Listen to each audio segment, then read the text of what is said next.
It was a gray Tuesday morning in Franklin Grove, Oregon, the kind of day where the clouds hung low and heavy, casting a dull sheen over the small town nestled in the Willamette Valley. Franklin Grove High School sat at the edge of town, a squat brick building with faded murals of the school mascot, a roaring bear painted on the gym walls.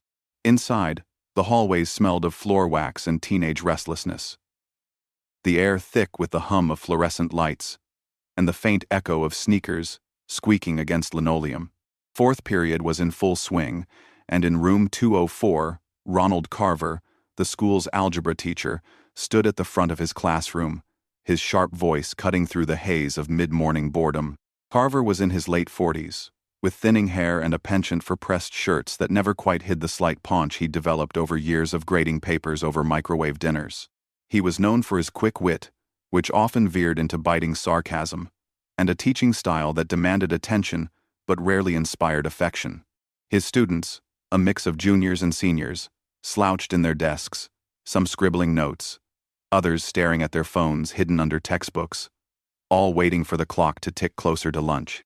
The whiteboard was a mess of equations, derivatives, and integrals, the kind of problems that made most students' eyes glaze over. Carver was in the middle of explaining a particularly thorny integral when a soft clatter from the hallway broke his rhythm. He paused, marker poised midair, and turned toward the door. There, just outside, was Jake Hensley, the school's janitor, pushing a mop in slow, deliberate strokes.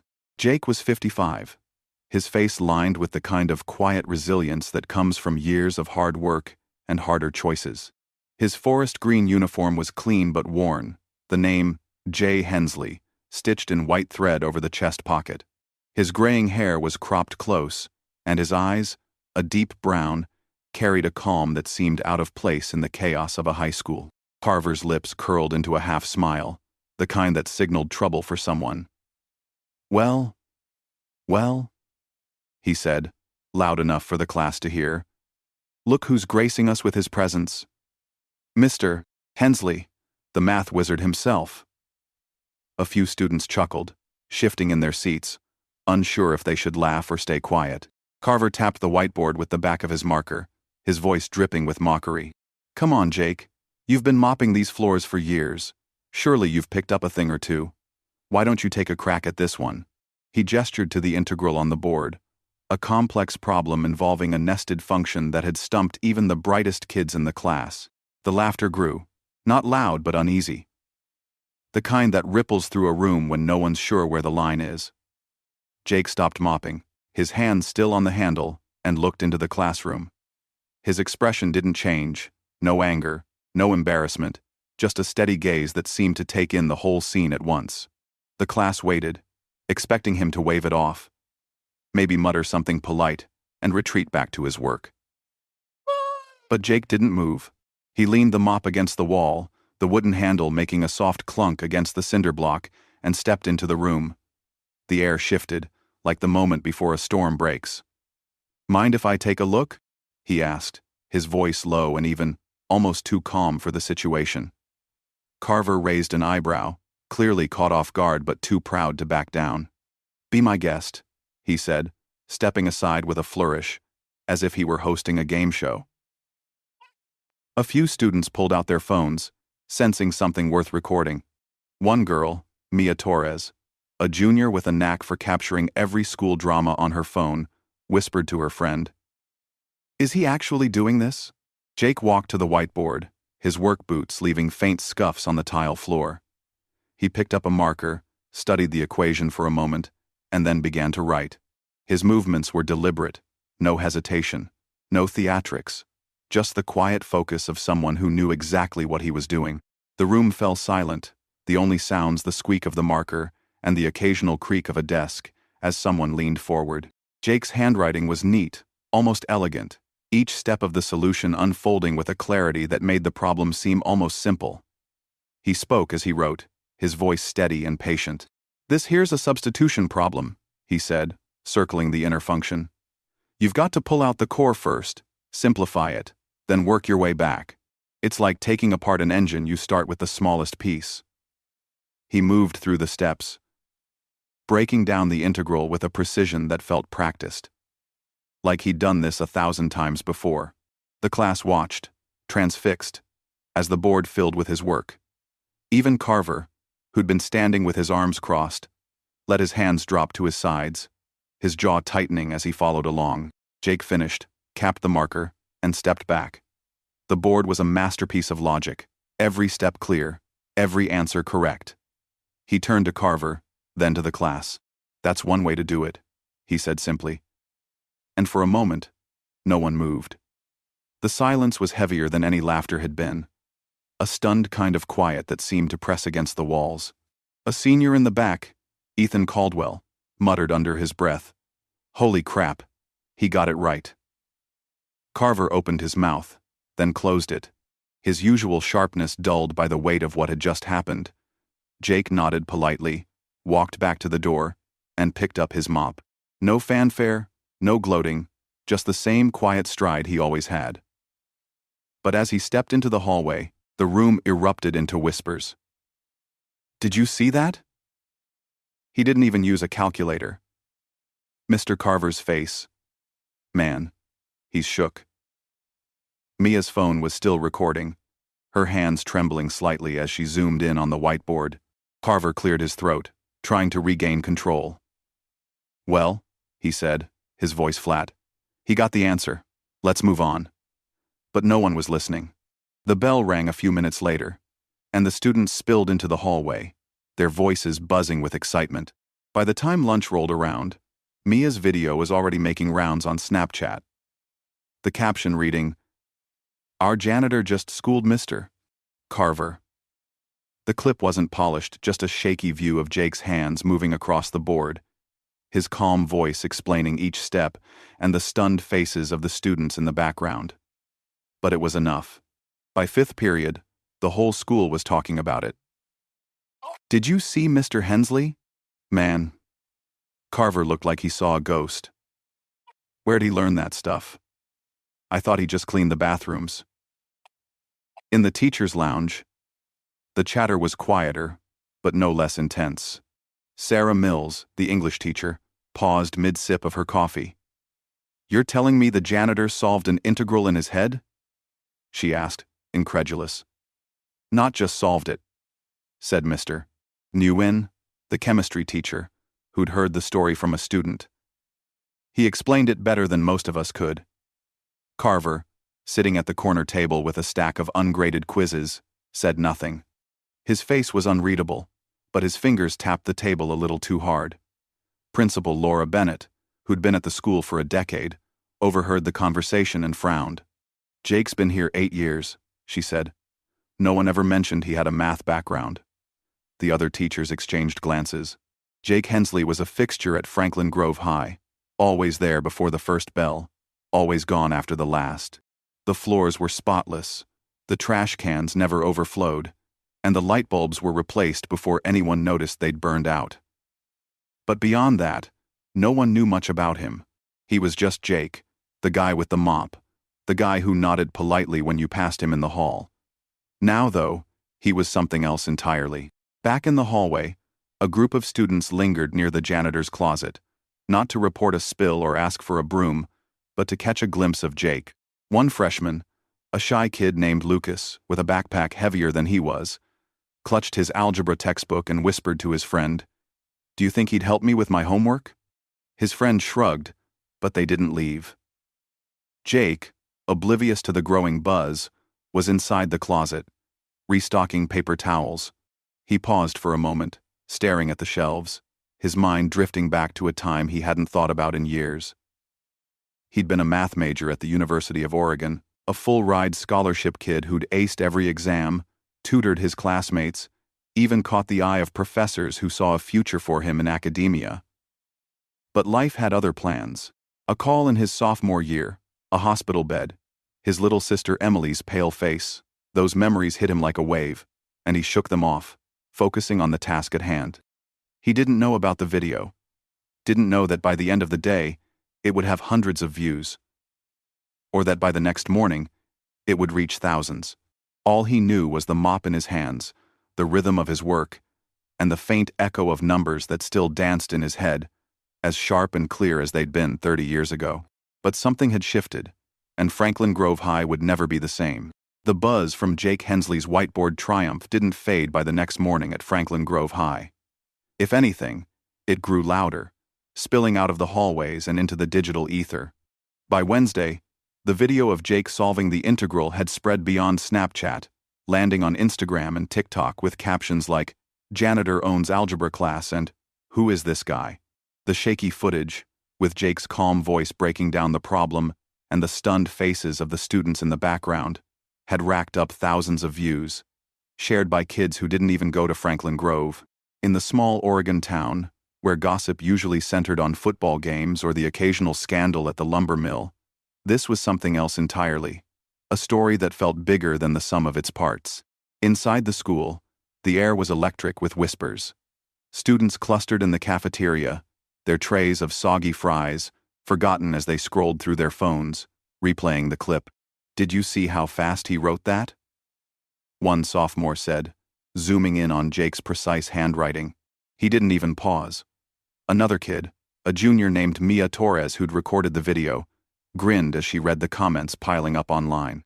"Someone said he should be teaching the class," she told her friends, her eyes bright with the thrill of accidental fame. But not everyone was thrilled.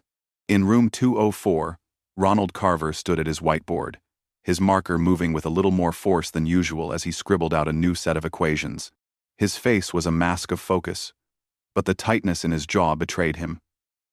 He hadn't watched the video, not all the way through, at least, but he'd heard enough. The students' whispers reached him even through the closed door, and every mention of Jake's name felt like a jab. Carver wasn't used to being upstaged, especially not by someone who, in his mind, belonged in the background. He'd spent years building his reputation as the toughest math teacher at Franklin Grove, the one who could make or break a student's transcript. Now, that reputation felt fragile, like a house of cards in a sudden wind. He didn't say anything about it. Not yet, but the silence was louder than any outburst would have been. Jake, meanwhile, was doing his best to ignore the noise. He moved through his routine as always, starting his day at 5 a.m., long before the first bell. The school was quiet then, just the hum of the heating system and the faint drip of a faucet he'd fixed the week before. He swept the hallways, emptied the trash, and checked the boilers, his hands moving with the same steady rhythm they always did. His green uniform, faded but clean, hung loosely on his frame, and his work boots left soft echoes as he navigated the empty corridors. But today, something was different. Students passing by didn't just nod or ignore him, they lingered, their eyes following him with a mix of curiosity and something else, something like respect. By second period, a group of 3 kids, Ethan Caldwell, Mia Torres, and a shy freshman named Lucas, approached him near the janitor's closet, their backpacks slung over their shoulders. "Mr. Hensley," Ethan said, his voice hesitant but eager. "That thing you did yesterday, could you, help us with some problems? We're kinda stuck." Jake paused, a roll of paper towels in one hand, and looked at them. He wasn't used to this kid seeking him out, not for a spill or a broken lock, but for something he'd buried long ago. "I'm no teacher," he said, his voice low but kind, "but I can take a look." They led him to a corner of the library, where the air smelled of old books and dust. Lucas opened his algebra textbook, pointing to a problem about quadratic equations that had been tripping them up. Jake sat down, his calloused hands resting on the table, and studied the page. For a moment, he was quiet, his eyes scanning the numbers like an old map he hadn't read in years. Then he started talking, slow and clear, breaking the problem into pieces. "See? You've got to factor this first," he said, sketching out the steps on a scrap of paper. "It's like untangling a knot, find the loose end, and the rest comes undone." The kids leaned in, their faces shifting from confusion to clarity as he spoke. Mia scribbled notes furiously, while Ethan nodded, a slow grin spreading across his face. Lucas, who usually stayed quiet in class, asked a question, his voice barely above a whisper. Jake didn't rush him, didn't make him feel small. He answered with the same patience, and by the end of the impromptu session, the 3 of them were smiling, their homework no longer a mystery. Thanks, Mr. Hensley, Mia said as they packed up. You're like, really good at this. Jake just nodded, a faint smile tugging at his lips. Glad I could help, he said, and headed back to his work. But as he walked away, something stirred in him, a memory of a different time, a different life. Back at the University of Oregon, 30 years ago, he'd been a star in the math department, a kid from a logging town who'd earned a full scholarship and a reputation for making even the toughest concepts seem simple. He'd tutored classmates, sat in on graduate seminars, even had professors nudge him toward a PhD. But then came the call that changed everything. His little sister, Emily, only 12 years old, had collapsed at school, her congenital heart condition worse than anyone had realized. Jake had taken a semester off to be with her, then another, working odd jobs, delivery, construction, anything to cover hospital bills. School faded into the background, and when Emily passed away 2 years later, so did his dreams. He never went back.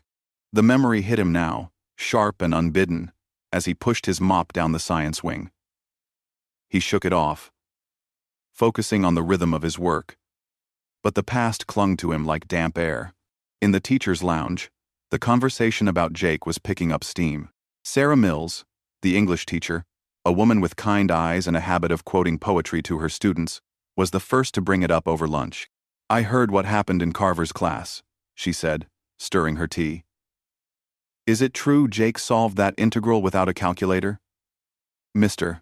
Nguyen, the chemistry teacher, nodded, his sandwich forgotten. Not just solved it, he taught it. The kids were hanging on his every word. Sarah raised an eyebrow. How did we not know he had this in him? Across the room, Carver sat at his usual table, grading papers with a pen that seemed to dig into the paper a little too hard. He didn't look up, but his silence was heavy. Principal Laura Bennett, who'd popped in for a coffee refill, overheard and chimed in. I checked his file, she said. Jake's been with us 8 years. Nothing in there about a math background, but I did some digging. He was at the University of Oregon, full scholarship, math major. Never graduated, though. The room went quiet for a moment, the weight of the revelation settling in. Sarah leaned forward. Why didn't he finish? She asked. Laura shrugged. Doesn't say. Life, probably. The conversation shifted, but Sarah kept thinking about Jake, about the way he moved through the school, always there but somehow invisible. After lunch, she found him in the hallway, fixing a flickering light bulb. Jake, she said, her voice warm but careful.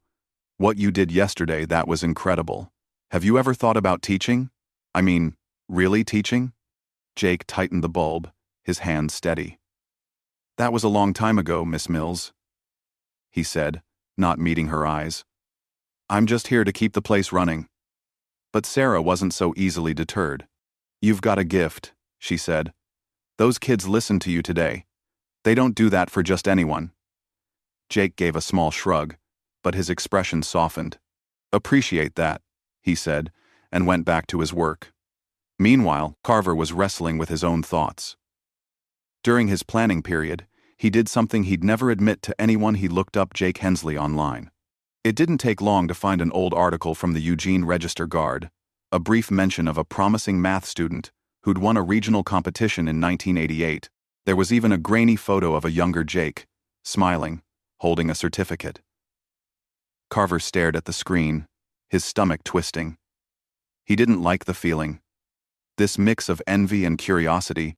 He closed the tab and went back to his lesson plans, but the image stayed with him. By the end of the day, the school was buzzing with more than just the video. A group of students, led by Mia, had started a group chat called Hensley's Math Crew, where they shared photos of the problems Jake had helped them solve. Ethan, who'd never been much for math, posted a screenshot of his latest homework with a caption. First time I got an A. Thanks, Mr. H. Lucas, the quiet freshman, didn't post. But he carried his textbook around like a talisman, rereading the notes Jake had written. Outside the school, the video was picking up traction. A local news blog reposted it, and comments poured in from strangers. This guy's a genius, one read. Why is he cleaning floors? Another said, Get him in a classroom, not a janitor's closet. Jake didn't know any of this. He still used a flip phone, hadn't touched social media in his life. All he knew was the weight of the mop in his hands, the squeak of his boots on the floor, and the faint pull of something he hadn't felt in years. That evening, as he locked up the janitor's closet, Mia approached him again, this time alone. Mr. Hensley, she said, her voice quieter than usual. Why'd you stop doing math? You're really good at it. Jake looked at her, his eyes softening. Had to take care of my little sister, he said simply. She was sick. Needed me more than the numbers did. Mia nodded, her own eyes distant. My dad, he passed last year. I get it. For a moment, they stood there, two people carrying their own quiet losses. Then Jake smiled, just a little. Keep at those problems, Mia, he said. You're smarter than you think. She smiled back, and as she walked away, Jake felt something shift inside him, a crack in the wall he'd built around his past. He didn't know what was coming, but he knew one thing. The numbers, the ones he'd carried in his head all these years, weren't done with him yet. By the following week, Franklin Grove High was a different place, though the brick walls and linoleum floors hadn't changed. The air carried a new energy, a hum of curiosity and possibility that seemed to follow Jake Hensley wherever he went. His impromptu math triumph in Ronald Carver's algebra class had become the stuff of legend, the video now hovering at tens of thousands of views, shared across platforms with comments piling up from strangers in Portland, Seattle, even as far as California. This janitor's a hero, one comment read. Why's he not running the math department? Another said, Proof you never know who's standing right next to you. In Franklin Grove, a town where the biggest news was usually a new stoplight or a winning football season, Jake's story was a wildfire, spreading faster than anyone could have predicted. Students no longer just nodded at him in the hallways. They stopped, smiled, asked questions. Mr. Hensley, you got a second to look at this equation? Or, hey, Mr. H, how'd you figure out that integral so fast? Jake, still in his faded green uniform with J. Hensley stitched over the pocket, kept his responses short but kind, deflecting the attention with a shrug or a quiet, just try breaking it down step by step. But the attention didn't stop, and neither did the shift in how people saw him. He wasn't just the janitor anymore, he was the guy who'd outshined a teacher, the guy who made math make sense. Yet, for Jake, the spotlight felt like a weight. He'd spent years blending into the background, his days measured by the rhythm of his work, sweeping classrooms, scrubbing graffiti off lockers, fixing the temperamental water fountain in the science wing. Now, every time he pushed his cart down the hall, he felt eyes on him. Not just from students, but from teachers, too. Some, like Sarah Mills, the English teacher, offered warm smiles and encouraging words. Others, like Carver, avoided his gaze entirely. Jake noticed, but he didn't dwell on it. He had work to do, and he liked the simplicity of it. Clean floors, working lights, a job that didn't ask for more than he was ready to give. Still, the kids kept coming. By midweek, the library had become an unofficial meeting spot after school, where a small but growing group of students gathered around Jake in what they'd started calling Hensley's Math Crew. It wasn't formal, no sign-up sheets, no syllabus, just a handful of kids with textbooks and questions, sitting at a scratched-up table in the corner. Mia Torres, the junior who'd filmed the viral video, was there every day, her notebook filled with Jake's handwritten explanations. Ethan Caldwell, the senior who'd never cared much for math, showed up with a new kind of focus, his usual smirk replaced by a quiet determination. Lucas, the shy freshman, clung to the group like a lifeline, his algebra grades creeping up for the first time. Jake didn't lecture. He sat with them, asked questions, guided them through problems with a patience that felt effortless. It's not about memorizing, he'd say, tapping a problem with his pencil. It's about seeing the pattern, like a puzzle. Find the pieces, and the picture comes together. The kids listened. Not just because he was good, but because he made them feel like they could be good too. One afternoon, Mia opened up during a session, her voice quieter than usual. "I used to hate math," she said, fidgeting with her pencil. "My dad. He tried to help me with it before he got sick. But I never got it. And now I just feel like I'm letting him down." The table went silent. The other kids glancing at her, then at Jake. He leaned forward, his eyes steady. "You're not letting anyone down, Mia," he said. "You're here. Working at it. That's what counts. Your dad would see that." Mia nodded, her eyes glistening, and went back to her problem. But something had shifted, a connection forged in that quiet moment.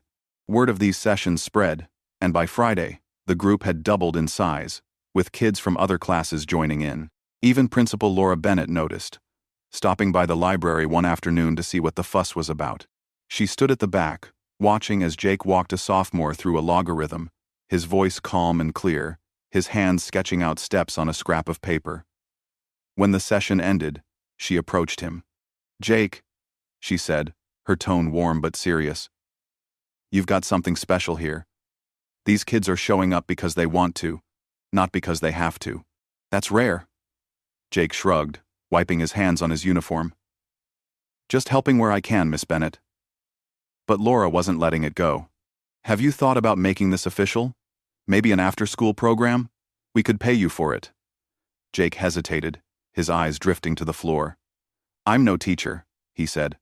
"Never finished school myself." Laura tilted her head. "You don't need a degree to make a difference. Think about it." She walked away, leaving Jake with a thought he wasn't ready to face. Meanwhile, Ronald Carver was grappling with his own demons.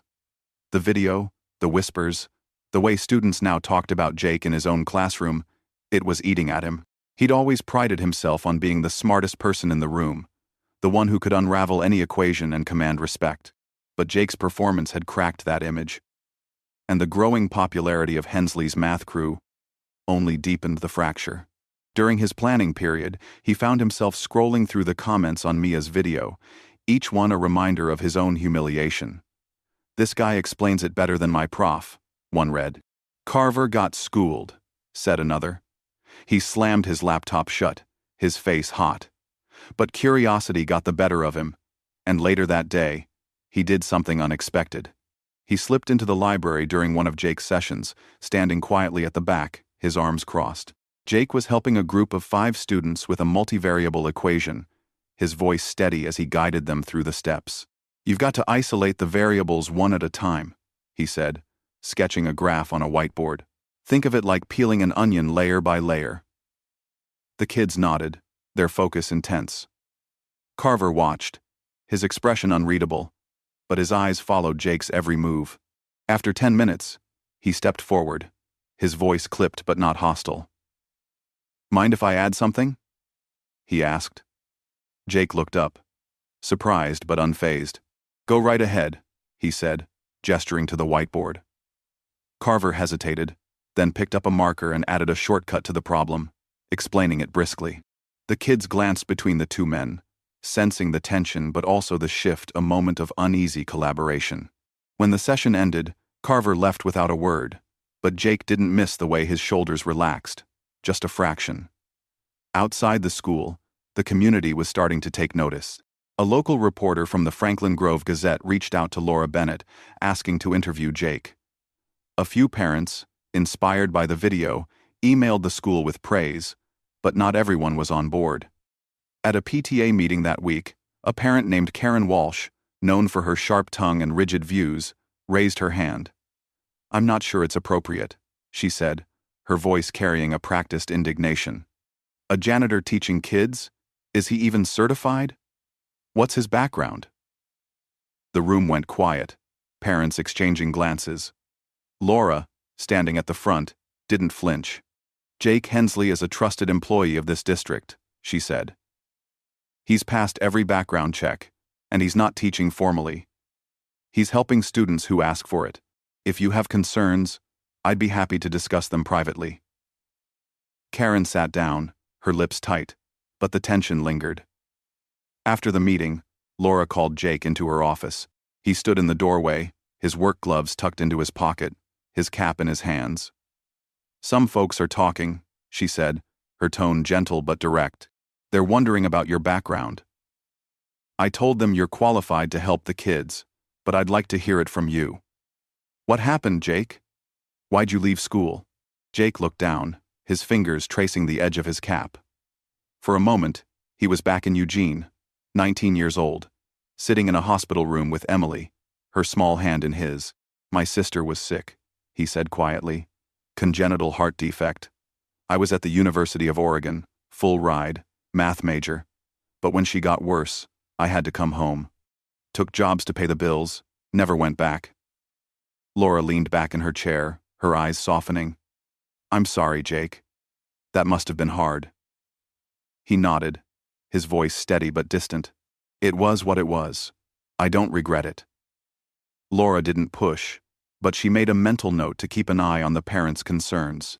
That evening, Jake sat on the steps of his small apartment complex, a thermos of coffee in his hands, the sky fading to a bruised purple.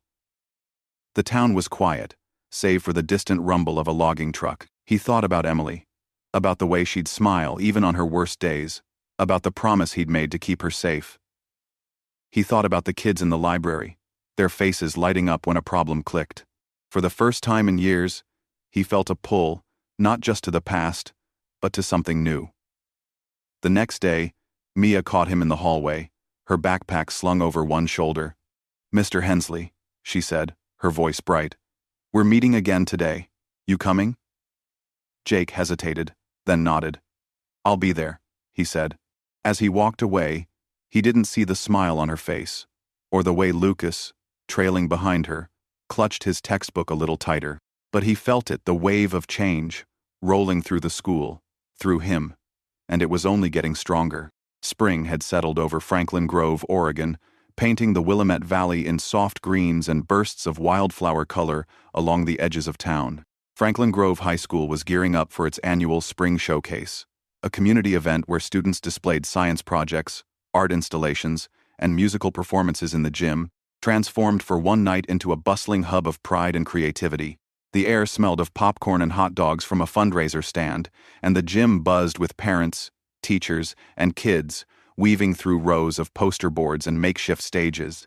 Jake Hensley, still in his familiar green uniform, stood quietly near a corner table labeled Math in Motion, where a group of his unofficial math crew, Mia Torres, Ethan Caldwell, Lucas, and a few others were preparing to present a project they'd worked on for weeks under his guidance. The project, a series of models showing how math could map real-world problems like bridge design and water flow, was their idea, born out of late afternoons in the library where Jake had taught them to see numbers not as obstacles, but as tools.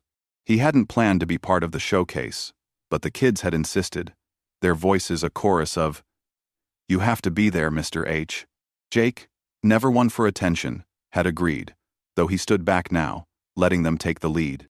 His hands were in his pockets, his eyes scanning the room, catching glimpses of families laughing, teachers nodding approvingly, and the occasional curious glance thrown his way. The past few months had changed things not just for the school, but for Jake himself. The viral video of him solving the integral in Ronald Carver's class had faded from the headlines, but its ripples were still felt. His after-school sessions in the library had grown, drawing students from every grade, some struggling, others just curious. They called it Hensley's Math Crew, a name that made Jake chuckle but also warmed something deep inside him. He didn't teach like a traditional teacher, standing at a podium with a lesson plan. He sat with them, asked questions, let them stumble and find their way, his voice steady and encouraging. "It's not about getting it right the first time," he'd say, tapping a problem. "It's about knowing why you got it wrong." The kids listened, not out of fear or obligation, but because Jake made them believe they could understand. Mia, who'd once dreaded math, now led discussions, her confidence blooming like the wildflowers outside. Ethan, the senior who'd barely passed algebra a year ago, was talking about taking calculus next fall. Lucas, the quiet freshman, had started tutoring younger kids, using Jake's methods. The change wasn't just in their grades, it was in their eyes, the way they carried themselves, the way they saw possibilities where they'd once seen walls. But not everyone was comfortable with Jake's new role. A few parents, led by Karen Walsh, had continued to grumble. Their emails to Principal Laura Bennett questioning whether a janitor should be influencing students. Laura had shut it down firmly, pointing out Jake's impeccable record and the undeniable impact he was having. Still, the resistance lingered, a quiet undercurrent that Jake felt but didn't acknowledge. He kept to his routine, mopping floors, fixing leaks, restocking supplies, his days starting before dawn and ending after dusk. But now, he carried a small binder with him, tucked into his cart, filled with handwritten problems, blank worksheets, and notes he'd jotted down during breaks. Students would find him in the cafeteria or near the janitor's closet, asking for a quick explanation, and he'd oblige, sketching solutions on napkins or scrap paper. The school had changed, too. Teachers like Sarah Mills had started incorporating Jake's clear, practical explanations into their lessons. Mr. Nguyen, the chemistry teacher, had asked Jake to guest lecture on the math behind chemical reactions, an offer Jake politely declined. Even Ronald Carver, the algebra teacher whose sarcasm had sparked this whole journey, had softened. He'd started dropping by the library sessions, not regularly but often enough, offering problems or a quick comment, his tone less sharp, his pride less brittle. One afternoon, he'd lingered after a session, watching as Jake helped a struggling sophomore. "You're good at this," Carver had said, almost grudgingly. "Better than I was at your age." Jake had just nodded, no need to gloat or dwell. The moment had been enough. Tonight, at the showcase, the gym was packed, the energy high as students presented their work. Mia stood at the math in motion table, explaining how their bridge model used trigonometry to distribute weight. Ethan chimed in, pointing out the calculus behind the water flow simulation, his usual swagger replaced by a quiet pride. Lucas, nervous but determined, handed out flyers with QR codes linking to their calculations. Parents and teachers stopped by, their questions met with enthusiastic answers from the kids. Jake stood to the side, his arms crossed, a faint smile on his face. He didn't speak unless asked, but when a parent inquired about the math, he stepped in, explaining with the same clarity he brought to the library. "It's all about seeing the problem in context," he said, gesturing to the bridge model. "Math isn't just numbers, it's how the world holds together." The parent nodded, impressed, and moved on.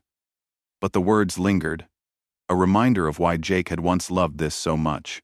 As the evening wore on, Laura Bennett approached the table, her eyes bright. "Jake, this is incredible," she said. "The kids are shining because of you."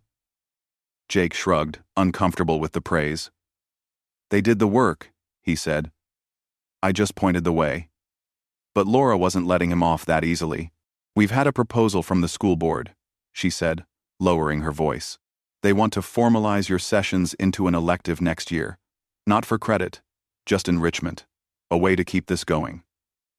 Jake looked down, his hands tightening in his pockets. "I'm not a teacher, Miss Bennett," he said. "Never finished school. Don't have the credentials." Laura smiled. "You don't need a degree to change lives. Just think about it." Before Jake could respond, a commotion at the table drew his attention. Ronald Carver had arrived, his tie loosened, his expression softer than usual. He studied the students' models, asking Mia a question about the calculus. She answered confidently, and Carver nodded, a rare smile breaking through. Then he turned to Jake, extending a hand. "You did good with them," he said, his voice low but sincere. "I've been teaching 20 years. And I forgot what it's like to just show up for the kids. You reminded me." Jake shook his hand, his grip firm but not forceful. "We all lose sight sometimes," he said simply. The moment passed, but it carried weight, a quiet reconciliation that didn't need more words. As the showcase wound down, Mia handed Jake a small envelope, her eyes shy but determined. "We made this for you," she said, gesturing to the other students. Inside was a card, signed by the math crew, with notes of thanks scrawled in messy handwriting. "You made me believe I could do this," Mia had written. "Thanks for seeing us," Lucas added. Jake read them in silence, his throat tightening. He thanked the kids, his voice steady, and tucked the card into his binder. Later that night, back at his small apartment, Jake sat at his kitchen table, the only light coming from a single bulb overhead. The town was quiet, the hum of traffic long faded. He pulled out an old cardboard box from under his bed, one he hadn't touched in years. Inside was a worn University of Oregon sweatshirt, a faded transcript showing straight A's, and a photo of him and Emily, taken the day he'd left for college. She was smiling, her small frame dwarfed by his, her eyes bright despite her illness. Tucked among the items was a letter, yellowed and creased, written in Emily's careful handwriting. "Keep helping people, Jake," it read. "You're good at it.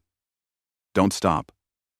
He'd forgotten about the letter, written when she was 15, just months before she passed. He read it now, his fingers tracing the words, and felt something settle inside him. He didn't need a classroom or a title. He didn't need to finish his degree to make a difference. The kids, their confidence, their small victories, that was enough. He folded the letter carefully, placed it back in the box, and added the card from the math crew beside it. The next morning, he'd be back at Franklin Grove High, mop in hand, ready to clean the floors and answer questions from any kid who asked. He'd keep showing up, not for recognition, but because it was what he did, what he'd always done, even when no one noticed.